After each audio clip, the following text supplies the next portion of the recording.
મિત્રો ગ્રહોની માયામાં મારા દરેક વાલા જાતકોનું સ્વાગત. આપ અમને નિહાળી રહ્યા છો ગ્રહોની માયામાં, અને આજે આપણે વાત કરીશું દૈનિક રાશિ ભવિષ્યની. મિત્રો, દૈનિક રાશિ ભવિષ્યની વાત કરતા પહેલા એક વાત કરીએ આજના પંચાંગ ઉપર. 12/12/2025 આજે શુક્રવારનો દિવસ. મિત્રો, પોતાના કુળદેવની આરાધના ઉપાસના કરીને દિવસની શરૂઆત કરાય. વિક્રમ સંવત 2082 ઈસવીસન 2025 માર્ગશીર્ષ માસ કૃષ્ણ પક્ષ અષ્ટમી તિથિ પ્રીતિ યોગ કૌલકરણ અને ઉત્તર ફાલ્ગુની નક્ષત્ર.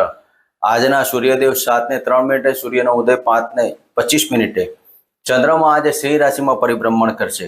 મિત્રો, આજે ચંદ્રમા 10:21 રાશિ પરિભ્રમણ કરી અને કન્યા રાશિમાં જવાના, એટલે આજના દિવસમાં ચંદ્ર બંને રાશિ અડધો અડધો દિવસ ભોગવશે. આજનું અભિજીત મુહૂર્ત 11:53 થી 12:35 આજના રાહુકાળ 10:56 થી 12:14 સુધી. તો આ હતું આજનું પંચાંગ. હવે આપણે વાત કરીશું આજનું ગ્રહ ગોચર. ગુરુ મહારાજ કર્ક મિથુન રાશિમાં પરિભ્રમણ કરી રહ્યા છે. સિંહ રાશિમાં ચંદ્ર અને કેતુદેવ. વૃશ્ચિક રાશિમાં શુક્ર સૂર્ય અને બુધની યુતિ. મંગળદેવ ધન રાશિમાં બિરાજમાન છે.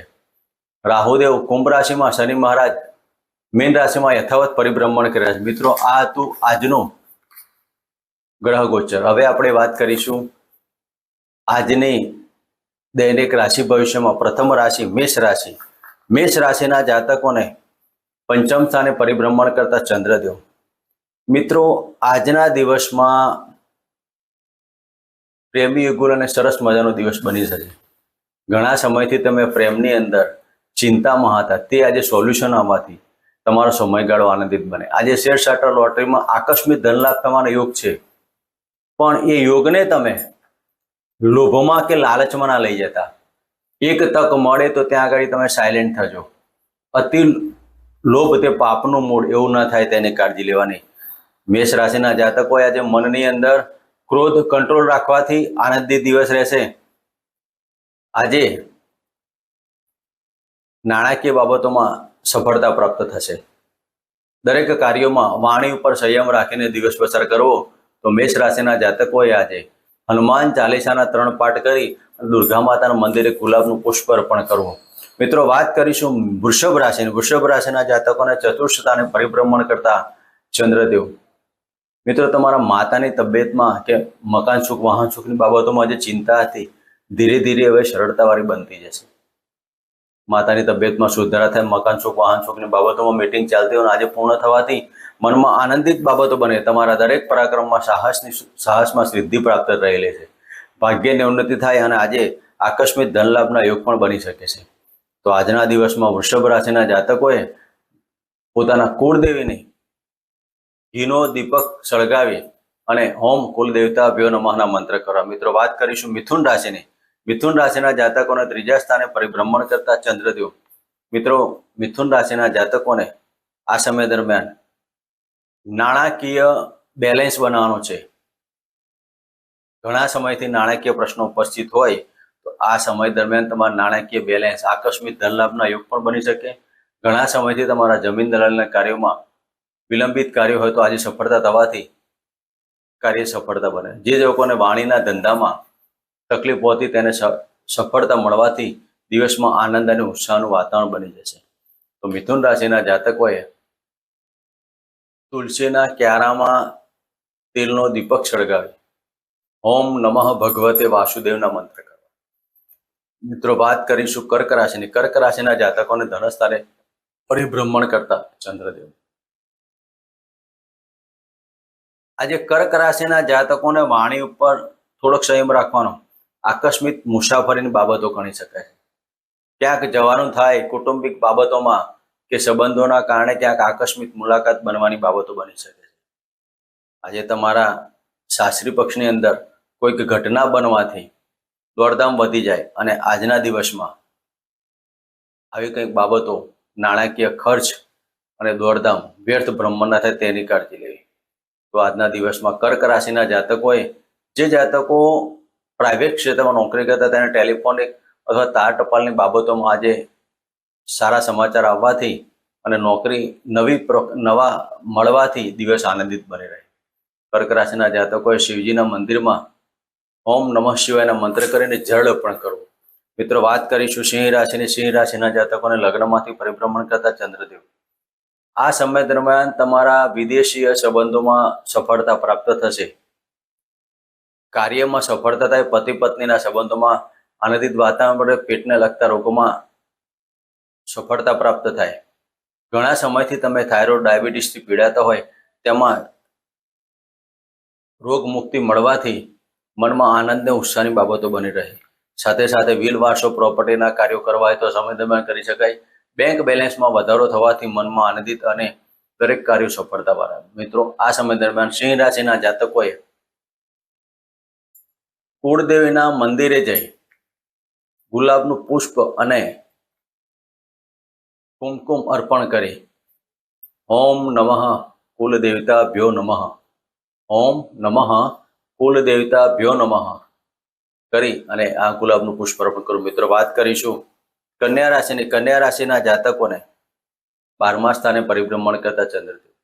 આ સમય દરમિયાન તમારા બહારના સંબંધોમાં સફળતા પ્રાપ્ત થશે. આકસ્મિક ધન લાભ, ઇન્કમ વધવાથી મનમાં આનંદિત વાતાવરણ બની રહે. લાભસ્થાનના માલિક લગ્નમાં પરિભ્રમણ કરશે તો દિનમાં આનંદ અને ઉત્સાહ મોટા ભાઈ બહેનો સાથે સાથ સહકાર બની રહે અને આજના દિવસમાં શેર સટ્ટા રોટેમાં લાભ થવાનો યોગ પણ બની શકે. તો કન્યા રાશિના જાતકોએ આ સમય દરમિયાન ઓમ નમઃ શિવાયના મંત્ર કરી અને દૂધ, પાણી અને કાળા તલથી અભિષેક કરો. મિત્રો વાત કરીશું તુલા રાશિના જાતકોને લાભસ્થાને પરિભ્રમણ કરતા ચંદ્રદેવ. મિત્રો આજના દિવસમાં તુલા રાશિના જાતકોને સંતાનથી સુખ અને સંતાનનું સુખ પ્રાપ્ત થવાથી દિવસમાં આનંદિત બની શકાય. આ સમય દરમિયાન નોકરીના ક્ષેત્રમાં પદોન્નતિ અને પ્રવાસથી દિવસ પસાર થાય.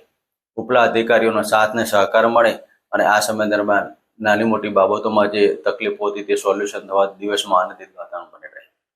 તો મિત્રો આ સમય દરમિયાન કુળદેવીના મંત્ર કરવા અને ઓમ નમઃ ભગવતે વાસુદેવના મંત્ર કરવા. મિત્રો વાત કરીશું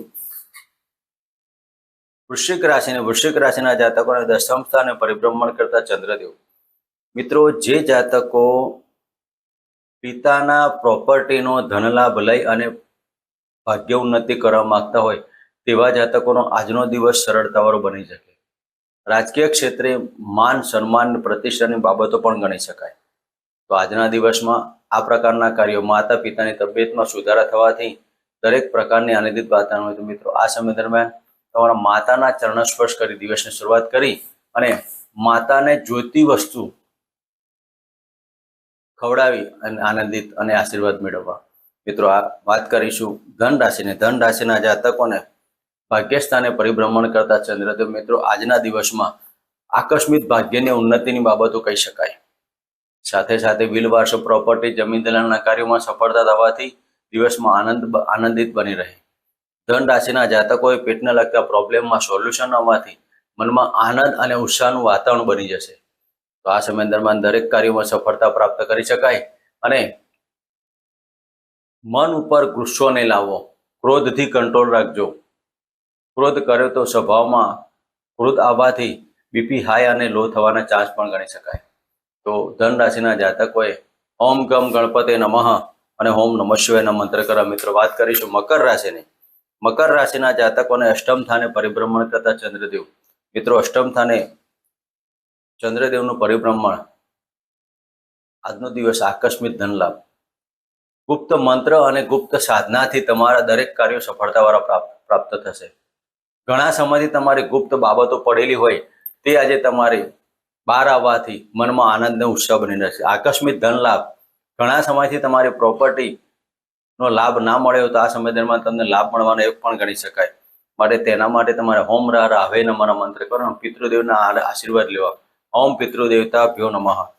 મિત્રો વાત કરીશું કુંભ રાશિના જાતકોને 7મ સ્થાને પરિભ્રમણ કરતા ચંદ્રદેવ. પતિ પત્નીના સંબંધોમાં મધુરતા પ્રાપ્ત કરી શકાય. આ સમય દરમિયાન પત્નીનું મગજ થોડુંક ગરમ હોવાથી કોમ્પ્રોમાઇઝ કરી લેવું. સમય દરમિયાન એકબીજાના વાદ વિવાદોમાં નહીં પડવું અને કુંભ રાશિના જાતકોએ ખાવા પીવાની બાબતોમાં થોડુંક ધ્યાન રાખવું. કુંભ રાશિના જાતકોએ શનિદેવના મંદિરે જઈ અને સરસવનું તેલ ધરાવી અને હોમ શમ શનિચરાય નમઃના મંત્ર કરવા. મિત્રો વાત કરીશું મીન રાશિના જાતકોને છઠ્ઠા સ્થાને પરિભ્રમણ કરતા ચંદ્રદેવ. મિત્રો, પેટને લગતા રોગોથી સાવધાની રાખવી. ઇન્ફેક્શનની બાબતો હોય તો સારા ડૉક્ટરની સલાહ લેવી. કારણ વગરના ખર્ચામાંથી બચવું અને નાણાકીય તકલીફોમાંથી બહાર આવવા માટે કોઈને નાણાં આપવા પણ નહીં ને કોઈને નાણાં લેવા પણ નહીં. શક્ય હોય ત્યાં સુધી કોઈ પણ એવા ઋણમુક્તિ બાબતો કરી શકશો. આ સમય દરમિયાન મીન રાશિના જાતકોએ માનસિક ટેન્શનોથી તમે ઘેરાયેલા હશો. મનની અંદર ક્રોધ અને આવેગથી બચજો. મનમાંથી વહેમ કાઢજો. મીન રાશિના જાતકોને લગ્નમાંથી પરિભ્રમણ કરતા શનિદેવ પણ દરેક કાર્યો ડીલે કરવાથી મનમાં વહેમ ઊભો થશે. તો આ સમય દરમિયાન હનુમાન ચાલીસાના પાઠ પ્રતિદિન 3 કરી અને દિવસ પસાર કરો. મિત્રો, આ હતું આજનું દૈનિક રાશિ ભવિષ્ય. ફરી મળીશું આ જગ્યાએ. જય માતાજી, જય શ્રી કૃષ્ણ.